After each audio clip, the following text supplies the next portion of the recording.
सत श्री अकाल। Welcome back to your own YouTube channel. मैं हूं Saima Peerzada and you watching Saima Peerzada reaction channel. तो कैसे हैं आप लोग?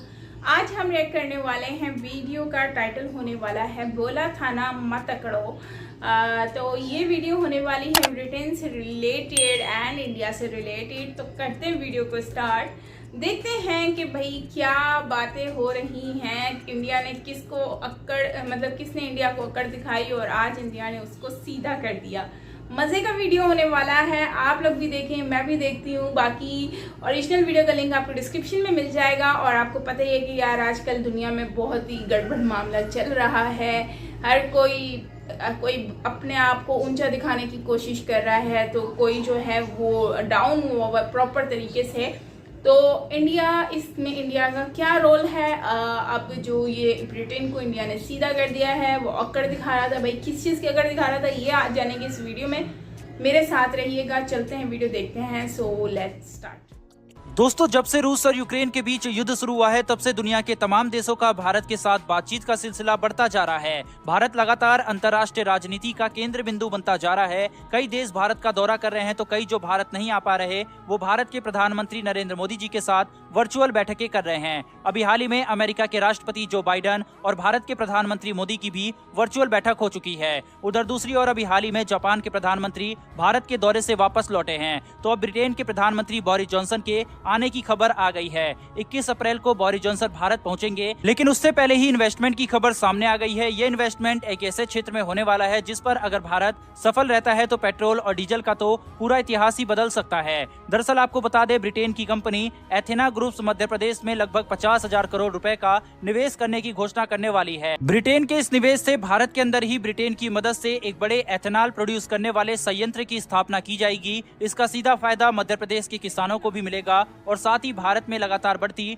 पेट्रोल और डीजल पर निर्भरता भी कम होगी। दरअसल आपको बता दें, एथेनॉल एक तरह का अल्कोहल है जिसे पेट्रोल में मिलाकर गाड़ियों में फ्यूल की तरह इस्तेमाल किया जाता है। एथेनॉल का प्रोडक्शन मुख्य रूप से खेतों में उगाई जाने वाली फसलों में किया जाता है, जिससे भारतीय किसानों को इसका फायदा मिलने वाला है। एथेनॉल पर्यावरण के लिहाज से भी काफी अनुकूल माना जाता है। एथेनॉल के इस्तेमाल से 35% कम कार्बन मोनोऑक्साइड निकलता है। इतना ही नहीं, ये कार्बन मोनोऑक्साइड उत्सर्जन और सल्फर डाइऑक्साइड को भी कम करने में सहायक है। एथेनॉल में 35% ऑक्सीजन होता है। वहीं भारत की सरकार के द्वारा प्रयास किया जा रहा है कि 2025 तक पेट्रोल में करीब 20% एथेनॉल का उपयोग किया जाएगा, जो पेट्रोल के साथ मिलाकर वाहनों की दुनिया में एक नई क्रांति लाएगा। वहीं पर अभी फिलहाल वर्तमान में फ्यूल कंपनियां पेट्रोल में 5 से 10% तक एथेनॉल मिला रही हैं। सरकार 2022 के अंत तक सभी आने वाली कार में 10% एथेनॉल मिले फ्यूल और 2025 तक 20% का लक्ष्य रखा हुआ है। इसी क्षेत्र में ब्रिटेन 50,000 करोड़ रुपए का इन्वेस्टमेंट कर रहा है। यह वही ब्रिटेन है जो भारत को रूस से व्यापार न करने की हिदायत दे रहा था,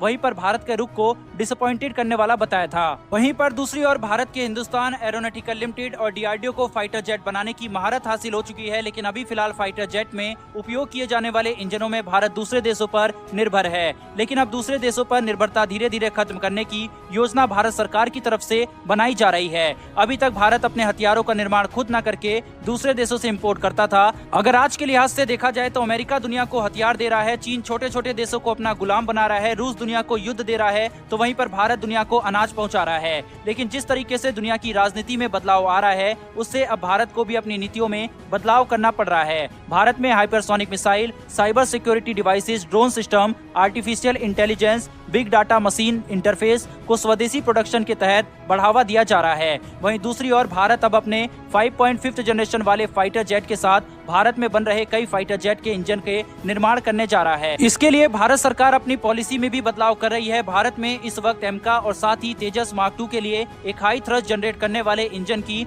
आवश्यकता पड़ रही है। अभी फिलहाल तेजस के लिए इजरायल हाई थ्रस्ट जनरेट करने वाले इंजन भारत को दे रहा है। वहीं दूसरी ओर भारत अपने सुपर स्टेल्थ विमान के लिए खुद ही प्रोडक्शन शुरू करने जा रहा है। भारत लगातार अपने स्वदेशी प्रोडक्शन पर जोर दे रहा है। इसके लिए अब रक्षा क्षेत्र के बजट को भी बढ़ाया जा रहा है। दुनिया में सबसे ज्यादा रक्षा क्षेत्र में अमेरिका बजट जारी करता है, उसके बाद चीन का नंबर आता है। भारत इस साल लगभग 70 बिलियन $US रक्षा क्षेत्र में खर्च करने वाला है, लेकिन आने वाले दिनों में यह बजट काफी तेजी से बढ़ने वाला है, क्योंकि भारत में अमेरिका के सिद्धांतों पर काम करना शुरू कर चुका है। अमेरिका अपने बजट के जरिए अत्याधुनिक हथियारों का निर्माण करता है और उनकी डिलीवरी करके जो मुनाफा कमाता है उसके इस्तेमाल रक्षा के क्षेत्रों में ही किया जाता है, जिसके चलते आज के समय में अमेरिका की सेना सबसे ज्यादा ताकतवर मानी जाती है। अब ऐसा ही कुछ भारत भी करने जा रहा है।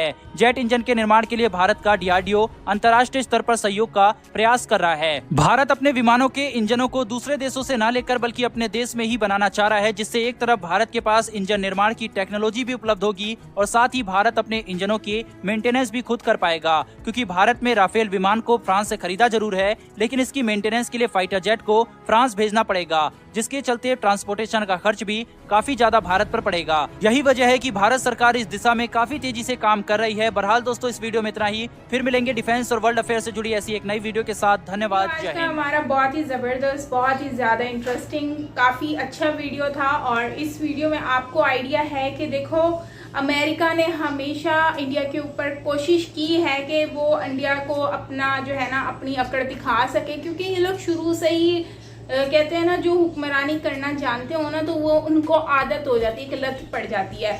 तो वो यही चाहते हैं कि बस इंडिया जो है ना वो इनकी हुक्मरानी इंडिया के ऊपर करता रहे और इंडिया इनकी गुलामी करता रहे, और ऐसा कभी हो नहीं सकता।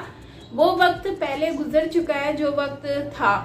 अब जो है ना, अब वक्त गुजर चुका है, अब चेंज हो गया। अब ये दौर जो है ना ये एशिया का है। अब एशियन कंट्रीज जो है ना वो आगे निकले ही हैं और वो दिखा भी रही हैं कि हम लोग कुछ कर सकते हैं और हम लोग तुमसे ज्यादा हैं। इन लोगों ने दबा रखा था, लेकिन अब एशियन कंट्रीज जो है ना वो अब वो नहीं रही। आप एशियन कंट्रीज को देख लो, सारी ही अब काफ़ी अच्छी ग्रो कर रही हैं और पैरों पे खड़ी हो चुकी हैं, स्टैंड हो चुकी हैं। और जहाँ तक हम इंडिया की बात करें तो इंडिया अब जितना उन्होंने बर्दाश्त करना था वो कर चुके हैं बर्दाश्त। उन्होंने इतनी तकलीफ़ें बर्दाश्त की, इतने मामलात को देखा। आप जलियांवाला बाग देख लो, और भी बहुत सारी चीज़ें।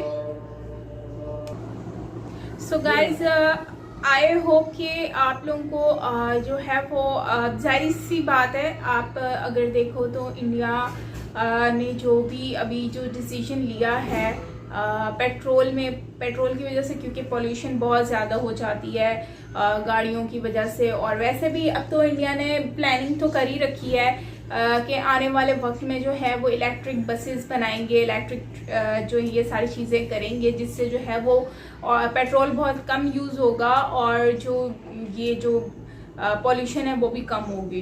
तो इसके ऊपर फोकस तो ऑलरेडी हुआ है और काम चल रहा है। लेकिन ये बहुत अच्छी बात है कि अब इंडियन गवर्नमेंट जो है वो इस तरफ आ रही है, सॉइल की तरफ, और इससे ये होगा कि ये पेट्रोल में ऐड करके जो है वो पॉल्यूशन को और मज़ीद कम करने की कोशिश करेंगे, और इससे हो सकता है कि पेट्रोल की कीमत भी कम हो जाए और थोड़ा रीज़नेबल भी मिल जाए लोगों को। और बाकी जाहिर सी बात है, अब अमेरिका ने जो है वो इंडिया से इस चीज़ की भी डिमांड कर दी है। भाई इससे पहले कुछ दिन पहले की बात है, अब हम अभी कुछ दिन पहले ही क्या बल्कि रात में ही हमने एक वीडियो भी बनाया था और उसमें बोल रहे थे कि भाई रशिया जो है वो रशिया के साथ व्यापार कर रहा है इंडिया, तो उसके ऊपर वो बोल रहा था अमेरिका कि नहीं भाई आप लोग इनसे व्यापार ना करो।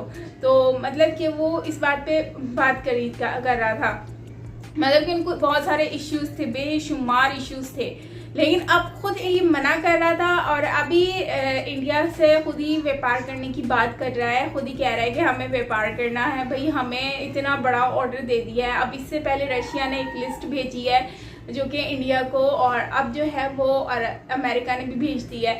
इसका मतलब सिंपल सा ही है कि इंडिया ग्रो कर रहा है और आने वाले वक्त में अब ग्रो करेगा, उसको कोई रोक नहीं सकता, भले कोई कुछ भी कर ले। सो इस बात पे कॉन्ग्रेचुलेशन आप सबको मेरी तरफ से बहुत बहुत मुबारक हो, बहुत खुशी हो रही है आप लोगों की।